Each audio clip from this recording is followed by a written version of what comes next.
আমরা আজকে এসেছি তাবাকশিতে।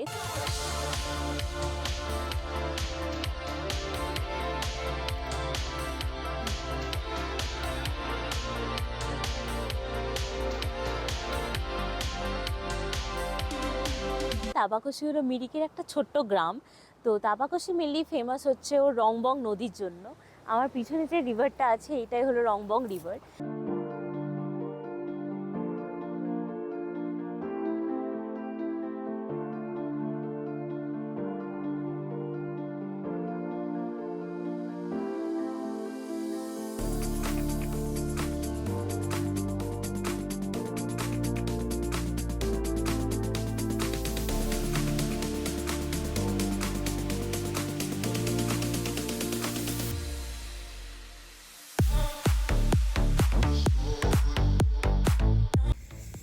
মিরিক,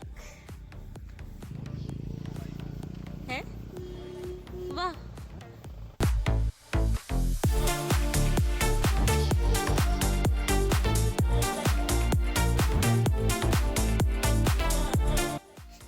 রাইডার।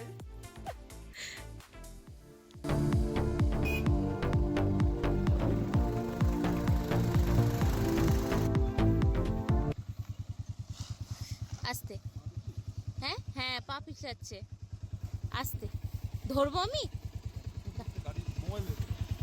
গাড়ি ভীষণ মতো স্কিড করছে, এখানে চার চাকাও খুব সাবধানে যাচ্ছে, বাইক তো সাবধানে বের করতেই হবে। আমরা তাবাকশিতে নামার জন্য মিরিকের যে রাইট সাইডে একটা রাস্তা নেমে আসছে মিরিক থেকে, সেইটা নিলাম। সঙ্গে সঙ্গে রাস্তাটা এইরকম খারাপ হতে লাগলো, তো আমরা রিস্ক নিইনি, আমরা সিঙ্গেলভাবে পাস করার চেষ্টা করছি এই রাস্তাটাই। জাস্ট লুক এট দিস, পুরো রাস্তাটাই পুরোটাই মাটি, মানে এখানে সিমেন্টের কিছু আমরা দেখতে পাচ্ছি না। পাকা রাস্তাটা আছে উপরে, কিন্তু পুরো রাস্তাটা এরকম ভাঙা ভাঙা, আর তার জন্যই বেশি স্কিড করার টেন্ডেন্সিটা আছে রাস্তার। ইভেন আমি হেঁটে যাচ্ছি তাতেও আমার পা স্কিড করছে ধুলোতে।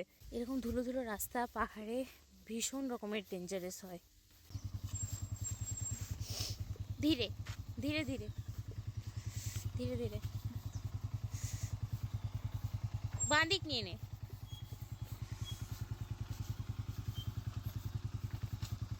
ধীরে ধীরে ধীরে ধীরে, কিচ্ছু হবে। আজকে আমরা যে হোমস্টেটায় আছি তাবাকশিতে, সেটা হলো এখানে সাংখাও গাঁও বলে একটা আছে। জাস্ট এই তাবাকশি রিভার থেকে একটু উপরে 5 কিলোমিটার মতো উপরে এই রাস্তাটা দিয়ে সোজা উপরে উঠে যেতে হয়।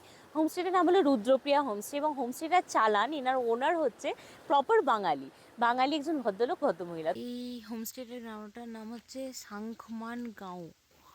এখান থেকে এই শুরু হলো রুদ্রপ্রিয়া, তাবাকশি রুদ্রপ্রিয়া।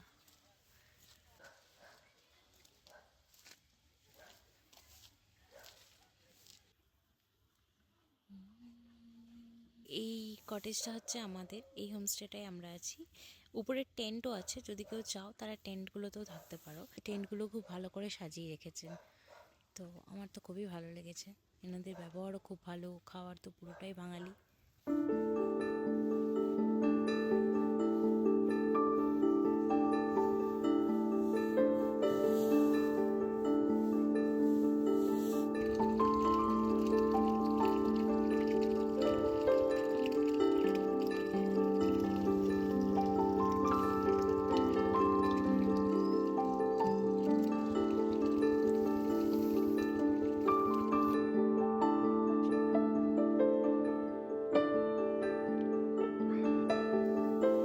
রুদ্রপ্রিয়া হোমস্টের রুম সত্যি খুব ভালো, সুন্দর সাজানো।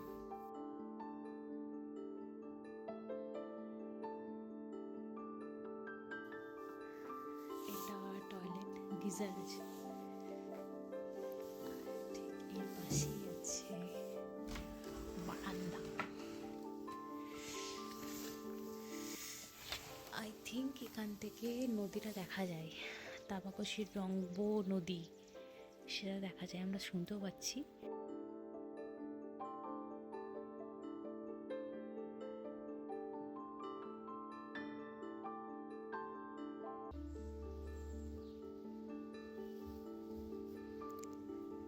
এরিয়াটা খুবই সুন্দর, সাজানো গোছানো। সাদা আলুর তরকারি, ডিম সেদ্ধ।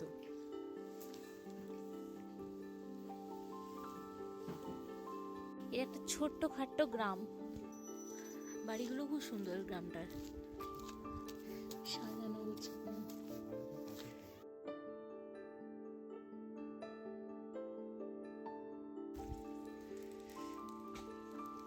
ওমা কি সুন্দর ঝুবড়ু ঝাবড়ু দেখতে তো। কত বয়স তোমার? তুমি তো এই যে দেখো একটু আর খানা ইতির ভয় নাই। এটা কি সুন্দর, কি ছোট্ট পাড়াতে বাচ্চা, কি সুন্দর বাচ্চা তুমি।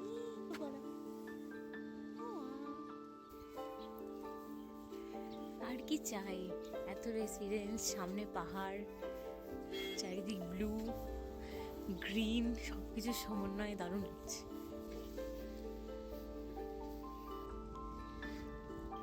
মানুষজনও ভালো তো বেশ, তাই না তোমার? বিনা পয়সায় আমাদেরকে রাইড অফার করছে। Very innocent people. নাইস।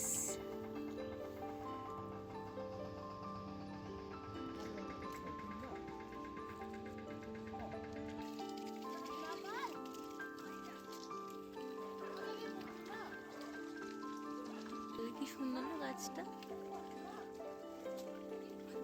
হচ্ছে টি ভিলেজ, নর্মাল ভিলেজ, এটা গাছটার জন্য খুব সুন্দর লাগছে দেখতে। এটাই হলো তাবাকশির ওই রিভারটা, এটার নাম বোধহয় রংবো। এরিয়াটা ভালো, এমনিতে দেখতে সুন্দর, বাট টু বি প্রিসাইজ এমন কিছু নাই যে এটাকে দেখতেই আসতে হবে। অন্তত আমাদের তো মোটামুটিই লাগছে। এরকম এটা আমাদের বোটিংয়ের জন্য করে রাখা হয়েছে।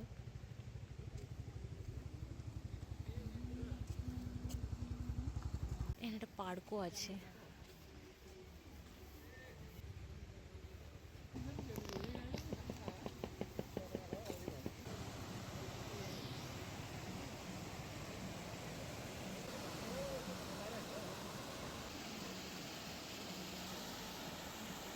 আমার পিছনে যে রিভারটা আছে এটাই হলো রংবং রিভার। এটা এখন এরকম দেখাচ্ছে যেহেতু এখন অফ সিজন, কিন্তু এটা নাকি বর্ষাকালে রীতিমতো ফুলে ফেপে ওঠে, যেরকম নর্থ বেঙ্গলে বাকি সব নদীগুলোর আমরা জেনে থাকি। এখানে একটা ছোট্ট পার্কও আছে, আর এর ঠিক রাস্তার অপোজিটে এই নদীটা, এবং রাস্তার অন্য অপোজিটে এখানে পার্কের সাথে কানেক্টেড একটা সুইমিং পুলও করা হয়েছে, একটা ছোট্ট পার্কও করা হয়েছে, এবং চারিদিকে পাহাড় দিয়ে ঘেরা এনভায়রনমেন্ট। এটা হচ্ছে আমাদের হোমস্টের ব্যাকওয়ার্ড। অপোজিটের রাস্তাটা দিয়ে আমরা হাঁটছি, এইখানে এসে আমরা কিছু ভিউ পেয়েছি, এটা অপূর্ব লাগছে দেখতে। আমরা এই দিকের রাস্তাটা ধরেই এসেছিলাম। বাহ, এই দিকটা খুব সুন্দর লাগছে তো। ও, now I can see the beauty.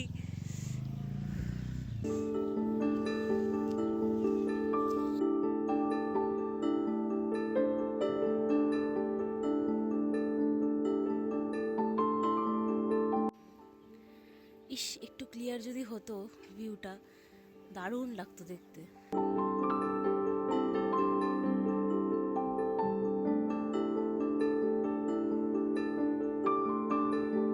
তো জায়গাটা সত্যি খুব সুন্দর, কিন্তু টু বি প্রেসাইজ এখানে আলাদা করে যদি তোমরা কেউ কিছু দেখতে চাও, যে পাহাড় মানে সেই রকম পাহাড় দার্জিলিংয়ের মতো তোমরা যদি এক্সপেক্ট করে আসো, তাহলে কিন্তু পাবে না। এখানে নর্মাল ছোটোখাটো টিলার মতো পাহাড়গুলোর মধ্যেখানে এই এরিয়াটা তাবাকশিটা, সেক্ষেত্রে এই রিভারটাই যায় একটু অ্যাট্রাকশন, যেটা আমাদের অন্তত লেগেছে আজকে এসে। এবং এর থেকেও অনেক ভালো সুন্দর জায়গা নর্থ বেঙ্গলে আছে, কিন্তু যদি শুধু রিভার সাইডে এসে এনজয় করার মতো ব্যাপার থাকে, বা একটু বন্ধুদের সঙ্গে টাইম স্পেন্ড করা, বা অনেক দিন ব্যস্ততা থেকে একটু টাইম কেটে নিয়ে সেখানে কাটানো, এরকম যদি কোনো মনোভাব থাকে, তবে তাবাকশি সবার পছন্দ হতেই পারে। অন্তত কলকাতা বা একটু কোলাহলপূর্ণ জায়গায় থাকা মানুষজনের ক্ষেত্রে এটা খুবই ভালো জায়গা।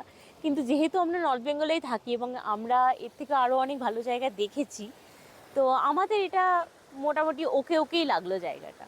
আমরা এখন তাবাকশি থেকে ফেরার পথে একটা জায়গায় এখানে দাঁড়িয়েছি একটু মিরিকে চা খেতে।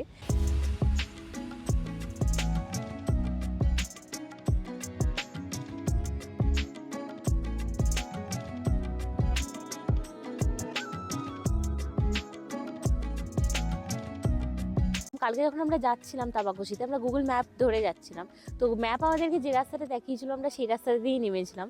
কিন্তু আমরা ভাবতে পারিনি রাস্তাটা এতটা খারাপ হবে। আমাদের ভীষণ সারা রাস্তা স্কিড করতে করতে গিয়েছে গাড়ি, ভীষণ সাবধানে আমরা নেমেছি। কিন্তু ফিরতি পথে আমরা ওই রাস্তাটা রিস্ক নিতে চাইছিলাম না, তো ওখানকার যারা লোকাল ছিলেন তারাই আমাদেরকে সাজেস্ট করলেন যে গোপালধারার রাস্তাটা হয়ে আমাদেরকে ব্যাক করতে। তো আমরা যখন তাবাকুশি থেকে ব্যাক করি, মিরিকের একটা রাস্তা গোপালধারা হয়ে উঠে আসে, আমরা সেই রাস্তাটা ধরেই উঠি এবং পুরো পাহাড়ের এন্ড থেকে একদম পিক পয়েন্ট অবধি গোপালধারার পুরো টি এস্টেটটা ছিল। যখন আমরা পুরো পাহাড়টা ধরে উপরে উঠে আসি, আমরা এত অপূর্ব সুন্দর দৃশ্য দেখতে দেখতে আসি যে আমরা সত্যি এখন ভাবছি যে কালকে আমরা কেন নামিনি ওই দিক দিয়ে। ওই দিক দিয়ে নামলে সত্যি আমাদের জার্নিটা আরও সুন্দর হতে পারতো।